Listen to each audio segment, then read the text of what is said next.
Pride and Prejudice by Jane Austen. Chapter 6. The ladies of Longbourn soon waited on those of Netherfield. The visit was soon returned in due form. Miss Bennet's pleasing manners grew on the good will of Mrs. Hurst and Miss Bingley, and though the mother was found to be intolerable, and the younger sisters not worth speaking to, a wish of being better acquainted with them was expressed towards the two eldest. By Jane this attention was received with the greatest pleasure, but Elizabeth still saw superciliousness in their treatment of everybody, hardly excepting even her sister, and could not like them; though their kindness to Jane, such as it was, had a value as arising in all probability from the influence of their brother's admiration. It was generally evident, whenever they met, that he did admire her, and to her it was equally evident that Jane was yielding to the preference which she had begun to entertain for him from the first, and was in a way to be very much in love. But she considered with pleasure that it was not likely to be discovered by the world in general, since Jane united, with great strength of feeling, a composure of temper and a uniform cheerfulness of manner which would guard her from the suspicions of the impertinent. She mentioned this to her friend Miss Lucas. "It may perhaps be pleasant," replied Charlotte, "to be able to impose on the public in such a case, but it is sometimes a disadvantage to be so very guarded. If a woman conceals her affection with the same skill from the object of it, she may lose the opportunity of fixing him, and it will then be but poor consolation to believe the world equally in the dark. There is so much of gratitude or vanity in almost every attachment, that it is not safe to leave any to itself. We can all begin freely, a slight preference is natural enough, but there are very few of us who have heart enough to be really in love without encouragement. In 9 cases out of 10 a woman had better show more affection than she feels. Bingley likes your sister undoubtedly, but he may never do more than like her, if she does not help him on." "But she does help him on, as much as her nature will allow. If I can perceive her regard for him, he must be a simpleton indeed not to discover it too." "Remember, Eliza, that he does not know Jane's disposition as you do." "But if a woman is partial to a man, and does not endeavour to conceal it, he must find it out." "Perhaps he must, if he sees enough of her. But though Bingley and Jane meet tolerably often, it is never for many hours together, and as they always see each other in large mixed parties, it is impossible that every moment should be employed in conversing together. Jane should therefore make the most of every half-hour in which she can command his attention. When she is secure of him, there will be more leisure for falling in love as much as she chooses." "Your plan is a good one," said Elizabeth, "where nothing is in question but the desire of being well married; and if I were determined to get a rich husband, or any husband, I dare say I should adopt it. But these are not Jane's feelings. She is not acting by design. As yet she cannot even be certain of the degree of her own regard, nor of its reasonableness. She has known him only a fortnight. She danced 4 dances with him at Meryton. She saw him one morning at his own house, and has since dined with him in company 4 times. This is not quite enough to make her understand his character." "Not as you represent it. Had she merely dined with him, she might only have discovered whether he had a good appetite. But you must remember that 4 evenings have also been spent together, and 4 evenings may do a great deal."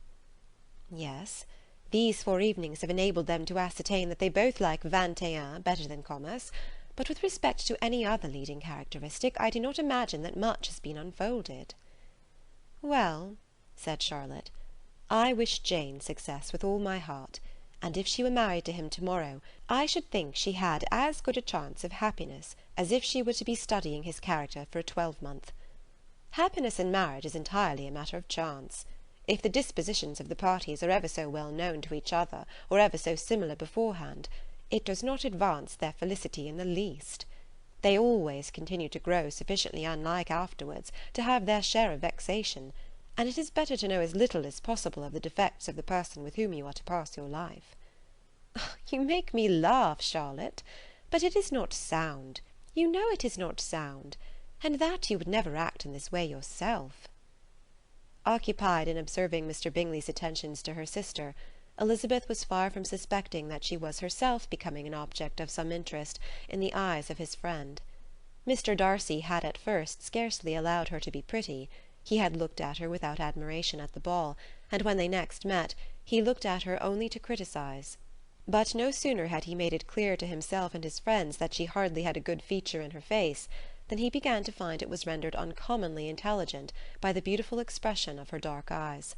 To this discovery succeeded some others equally mortifying. Though he had detected with a critical eye more than one failure of perfect symmetry in her form, he was forced to acknowledge her figure to be light and pleasing, and in spite of his asserting that her manners were not those of the fashionable world, he was caught by their easy playfulness. Of this she was perfectly unaware. To her he was only the man who made himself agreeable nowhere, and who had not thought her handsome enough to dance with. He began to wish to know more of her, and as a step towards conversing with her himself, attended to her conversation with others. His doing so drew her notice. It was at Sir William Lucas's, where a large party were assembled. "What does Mr. Darcy mean," said she to Charlotte, "by listening to my conversation with Colonel Forster?" "That is a question which only Mr. Darcy can answer." "But if he does it any more, I shall certainly let him know that I see what he is about. He has a very satirical eye, and if I do not begin by being impertinent myself, I shall soon grow afraid of him." On his approaching them soon afterwards, though without seeming to have any intention of speaking, Miss Lucas defied her friend to mention such a subject to him, which immediately provoking Elizabeth to do it, she turned to him and said, "Did you not think, Mr. Darcy, that I expressed myself uncommonly well just now, when I was teasing Colonel Forster to give us all a ball at Meryton?" "With great energy. But it is always a subject which makes a lady energetic." "You are severe on us." "It will be her turn soon to be teased," said Miss Lucas. "I am going to open the instrument, Eliza, and you know what follows." "You are a very strange creature by way of a friend, always wanting me to play and sing before anybody and everybody. If my vanity had taken a musical turn, you would have been invaluable. But as it is, I would really rather not sit down before those who must be in the habit of hearing the very best performers." On Miss Lucas's persevering, however, she added, "Very well, if it must be so, it must." And gravely glancing at Mr. Darcy, "There is a fine old saying, which everybody here is of course familiar with, 'Keep your breath to cool your porridge,' and I shall keep mine to swell my song." Her performance was pleasing, though by no means capital. After a song or two, and before she could reply to the entreaties of several that she would sing again, she was eagerly succeeded at the instrument by her sister Mary, who having, in consequence of being the only plain one in the family, worked hard for knowledge and accomplishments, was always impatient for display. Mary had neither genius nor taste, and though vanity had given her application, it had given her likewise a pedantic air and conceited manner, which would have injured a higher degree of excellence than she had reached. Elizabeth, easy and unaffected, had been listened to with much more pleasure, though not playing half so well; and Mary, at the end of a long concerto, was glad to purchase praise and gratitude by Scotch and Irish airs, at the request of her younger sisters, who, with some of the Lucases and 2 or 3 officers, joined eagerly in dancing at one end of the room. Mr. Darcy stood near them in silent indignation at such a mode of passing the evening, to the exclusion of all conversation, and was too much engrossed by his thoughts to perceive that Sir William Lucas was his neighbour, till Sir William thus began. "What a charming amusement for young people this is, Mr. Darcy! There is nothing like dancing, after all. I consider it as one of the first refinements of polished society." "Certainly, sir. And it has the advantage also of being in vogue among the less polished societies of the world. Every savage can dance." Sir William only smiled. "Your friend performs delightfully," he continued after a pause, on seeing Bingley join the group, "and I doubt not that you are an adept in the science yourself, Mr. Darcy." "You saw me dance at Meryton, I believe, sir?" "Yes, indeed, and received no inconsiderable pleasure from the sight. Do you often dance at St. James's?" "Never, sir." "Do you not think it would be a proper compliment to the place?" "It is a compliment which I never pay to any place if I can avoid it." "You have a house in town, I conclude?" Mr. Darcy bowed. "I had once had some thought of fixing in town myself, for I am fond of superior society, but I did not feel quite certain that the air of London would agree with Lady Lucas." He paused in hopes of receiving an answer, but his companion was not disposed to make any, and Elizabeth at that instant moving towards them, he was struck with the action of doing a very gallant thing, and called out to her, My dear Miss Eliza, why are you not dancing? Mr. Darcy, you must allow me to present this young lady to you as a very desirable partner. You cannot refuse to dance, I am sure, when so much beauty is before you."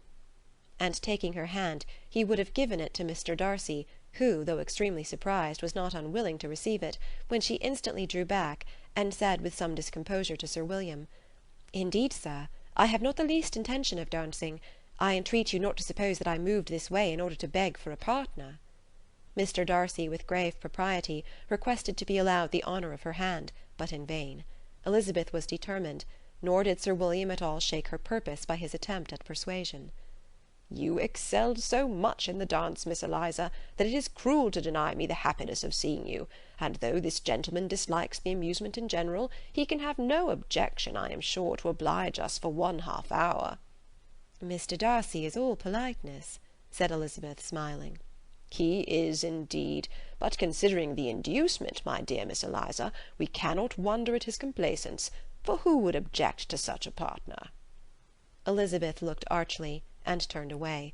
Her resistance had not injured her with the gentleman, and he was thinking of her with some complacency, when thus accosted by Miss Bingley. "I can guess the subject of your reverie." "I should imagine not." "You are considering how insupportable it would be to pass many evenings in this manner, in such society, and indeed I am quite of your opinion. I was never more annoyed. The insipidity, and yet the noise, the nothingness, and yet the self-importance of all those people. What would I give to hear your strictures on them?" "Your conjecture is totally wrong, I assure you. My mind was more agreeably engaged. I have been meditating on the very great pleasure which a pair of fine eyes in the face of a pretty woman can bestow." Miss Bingley immediately fixed her eyes on his face, and desired he would tell her what lady had the credit of inspiring such reflections. Mr. Darcy replied with great intrepidity, "Miss Elizabeth Bennet." "Miss Elizabeth Bennet?" repeated Miss Bingley. "I am all astonishment. How long has she been such a favourite? And pray, when am I to wish you joy?" "That is exactly the question which I expected you to ask. A lady's imagination is very rapid. It jumps from admiration to love, from love to matrimony, in a moment. I knew you would be wishing me joy." "Nay, if you are serious about it, I shall consider the matter as absolutely settled. You will be having a charming mother-in-law indeed, and, of course, she will always be at Pemberley with you." He listened to her with perfect indifference, while she chose to entertain herself in this manner, and as his composure convinced her that all was safe, her wit flowed long. Chapter 7